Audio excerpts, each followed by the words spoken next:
Hello there, this is Mr. Dunaway. Welcome back to our next assignment, and I think I've got something that you'll enjoy.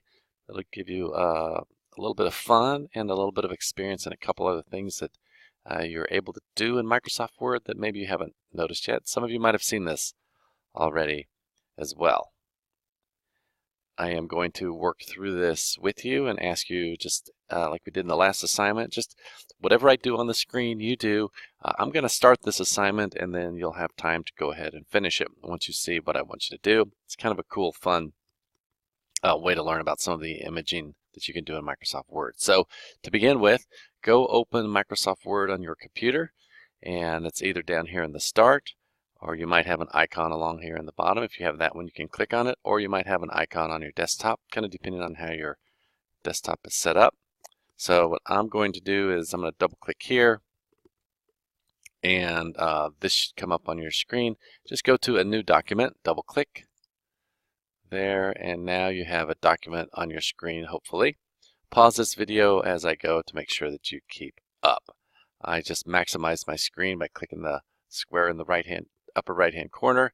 Before we do anything else, a smart thing to do is to go ahead and save the document when you start. So at least you'll have it named and placed in the proper place. So click on File, go down to Save As. Since it is the first time, we are going to save it. We're going to browse here, or if you see your M drive over here, you can click on that. Remember, the M drive is the one that has your initials. I'm going to browse for it. And there was a little bit of confusion here. If you get to this screen, what you need to do now is to come down here to Computer, and yours probably just see something like that. You click on that computer, and then over here you should be able to see the M drive. If you don't see it, you either need to scroll this bar down, or you might need to stretch your screen to the right like I just did when that screen kind of popped up there, that part of the screen. So double click on Students M, and then you want to go in and find that Intro to Computers. Again, yours is going to look a lot different from mine. You should double click there, and you click, it'll probably be right in your computer, your folder, and you need to double click on Intro to Computers, and then you will save your document at that point here, I'll show you what to call it here. I've got to save mine in a different place. I'm going to make this easier for me. I'm going to save mine on my desktop.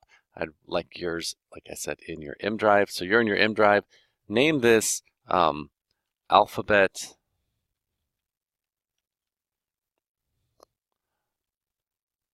Poster. And that should be just fine. So you do that, you click Save. If you want to know if you saved it correctly, look right up here. Make sure that that new name is there. If it says Alphabet Poster, now the document is saved as that. So here's basically the objective. We're going to have a little bit of fun with this assignment. What we're going to do is we are going to go through the entire alphabet and list the alphabet and put in some images that match the alphabet letters. Before we start, I want to show you one other thing that maybe I haven't shown you before. If you would double click up here at the very top of your screen, you're still in the Word document, double click, and you should get this header message with some dotted lines that comes across, and your cursor will be on the far left. You're in the header section or the title section of the document, and what you can do is you can put a nice heading and your name on this particular area. What I'd like you to do is press the Tab button one time. You press Tab and your cursor now should be blinking in the middle. We're going to title this Alphabet Graphic Poster. All right, after you've done that, hit Tab one more time and your cursor should jump over to this side. And at that place would you type your name. You'll notice in the center, it's centered my text, and then when I hit Tab over to the right, it actually aligned it to the far right. So this is kind of set up for you to do some nice headings up there. You can also, if you wanted to type something on the far left, you could type something there and it would be justified to the left side of the screen. Okay, now before I go on, I want to do a couple of other things real quick. What I would like you to do is go up here to Layout. See where it says Layout? And click on that. and you should see this menu on your screen. Now, a couple things that I realized last week that I hadn't told you. If you don't see the gray area here on your screen, or if it's disappearing and you want to change that, first of all, if you don't see it, it probably looks like this. All right, you might see this and you might see the tabs. If that's what you're seeing, all you need to do is click on a tab and it will appear. But then what happens is when you go down to your document, it disappears. If you don't like that, which personally I don't really like it, I'd rather it stay there. If you do a right click in the gray area and there's a thing here that says collapse the ribbon, you click on that and it now just put it there, and that ribbon or that menu will stay on the screen while you work. Okay, so it's right click. If you want it to go away, you can hit collapse the ribbon, it'll disappear except for the tabs. If you want it to appear, click it to make it stay there. Okay, so here's the assignment. What we're going to do is we are going to begin by taking, oh, I forgot something before we do that. The reason I brought you here is we're going to make a couple quick changes. We are going to change the layout of this particular document. We want to turn the screen. Right now, the default of Word document is called portrait, where it's like a picture up and down, right? We want to flip the screen to landscape, and what we just did is turn the paper 90 degrees, and we can now go farther across the screen because we've turned the paper basically on its side. Another thing we're going to do that we have here is we can manipulate the size of the margins in Word doc.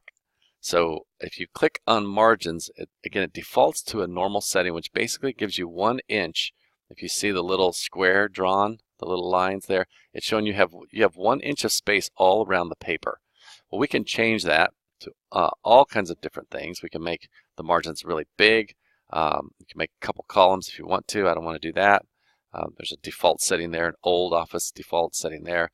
What we're going to do for this assignment, we're going to click narrow, okay? Because we want to make those margins smaller than they currently are. So you just basically saw, or when you do that, the cursor should move a little bit to the left and you have a little less space on the left and above it than you had before. For this assignment, that's going to help us out. Okay, now let's go back to home, and let's just keep it in this default text Calibri. Is that how you say that? Don't know. But let's change the size to 48. Okay, to 48, and let's type the letter A. Right, and then what we're going to do now is the assignment is we're going to create the whole alphabet, and let's hit tab. Hit tab twice, and then do B. And then hit tab twice, and then do C. And just stop right there for the moment. And what I would probably do is do this as we go. Your assignment is essentially to have the whole alphabet, make the spacing equal like I did just there. And what we're going to do is we're going to insert some pictures, online pictures, that match these letters. And the rule is I would like your picture to be either a food, an animal, or a sport. One picture for every letter in the alphabet. And then you have to size the picture. So here, for example, again, go ahead and follow along with me. Do exactly what I'm doing in the video on yours. I'm going to start a apple. And I'm going to do a search here for apple. If you'd rather do an animal, you could do ant. But for this letter, just I would like your first letters to match my video, and then you'll have the freedom to create. So I'll just make it faster. I'm going to click the first one, and I'm going to insert it. And we got that. Okay, I've got to fix this. Hold on. Okay, I am back, and it apparently didn't like that picture, so let's try a different one here. How about this one? So heads up on that if that happens. Let's see if this works. Let's give it a shot. Hey, it worked. All right. Well, all of a sudden my formatting went crazy, but we're going to fix that now because that's what this lesson is about. First of all, I can change the size, so let's make that picture quite a bit smaller here, because your assignment is to make all of the pictures basically fit the same size as the letters right underneath the letter. Okay, so I am going to make this apple smaller. Now notice right now I can't move it around, so hopefully you learned how to do that in the last lesson. I'm going to click on Layout, and I like this one right here. This will just allow me to move. That was the tight setting right there. You can overlap it, but we don't want it actually overlapping. We want it to be right underneath the letter. Whoops. Right underneath the letter there. I slid it up there, which is what made it move there. And we want it to be, all the pictures to be the same size and the same width there. Okay, so that's my A, that's for Apple. What I might do here is I might space that over just a little bit. So all I did is I put the cursor right there, I hit the space bar once, and I have this A right underneath it. Now, you notice when I do that, the text is sliding over, and I don't really like that. So I am going to go over here to through, and now I actually can, oh, that's not what I wanted either. So how about this one in front of text? All right, that would allow me to actually overlap it if I had to. That won't mess up my formatting of my letters there. Also, my B got offline a little bit, so I just I'm backspacing that, and then space it forward one space on the space bar. So you can do that. Space it forward or backwards as necessary to try to make the spaces between the letters look the same for each letter. And then every picture should be the same size. So when I go to B, you know what I'm going to do real quick? I'm going to hit Control S because that just saved it, because I get a little nervous now when I insert these pictures. So let's do one more online picture together. So for B, I think, knowing me, I want to do baseball, of course. So I'm going to search baseball. And you can do baseball player or whatever. For example, for this one, again, just go ahead and follow what I'm trying to do here. So let me show you one thing I do kind of want you to experiment with. This one's pretty cool right here. So I'm going to take this one, if it fits, we'll see. It's going to be huge when it comes in, probably. All right, yeah, that was a large picture. So again, I'm going to resize it by grabbing the corner. You'll see that, yeah, it's going to mess up all my formatting until I double click. I'm going to put it, I want it in front of text. Okay, so that'll put all the text back as soon as you do that. All right, so this one I need to make this one a little bit smaller. Now you'll notice this one is a lot bigger than the A, so I'm going to have to crop this picture, and that's one thing I want you to experiment with today. So if you go up here to crop, you click on that, and you click this crop right here. What crop does, it actually cuts the picture. So I'm going to actually cut out part of the picture that's in there. I'm going to cut out the guy that's sliding, and then I'm going to cut it out a little bit to the left, because again, and then I just hit enter, and I have a new picture. I'm trying to make all the pictures the same size. So if you have to keep cropping it down a little bit, do that. So it's still a little bit wide, so I'm actually unfortunately taking the glove off of him. But now I have, those two are about the same size, and I have a B for baseball right there. Okay. So one more time, so find that baseball picture and crop it, and then I'll do one more for C, and let's do, how about candy cane? Or actually, I said you could also do animals, so I'll do a cat. Oh, look at that. Aren't they cute? All right, so we'll take this cat, download it. Holy cow, that's a big cat if I've ever seen one right there. I'll double click on it. Let's put it, go back to here. We want it in front of text. In there, that took care of all my formatting. Let's make it smaller. Now we're going to have to crop that picture. So click on that, go over here to crop.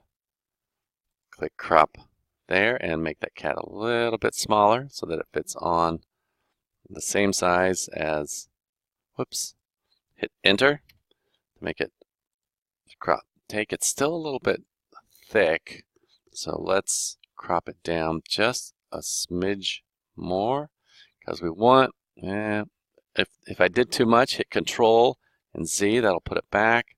I took off a little more than I wanted. Go right there, and that's close enough, I think. So there you have C for cat. I'm going to hit Control Save, Control S, that'll save it. So your assignment, continue through the alphabet and put those pictures in there, have some fun with it, and do some pictures with the cropping. I want you to experiment with the cropping. Don't rush through it. Experiment with the different things that you can do with the text. That cat, I wish I would have cropped it. I'm going to crop that a little bit more. Well, I'll do it later. You can do it on your own. Crop it. Try to make it the same size as the bee. Control save. You're ready to go. Should be a good time. Enjoy it. Do good work and save it in your M drive.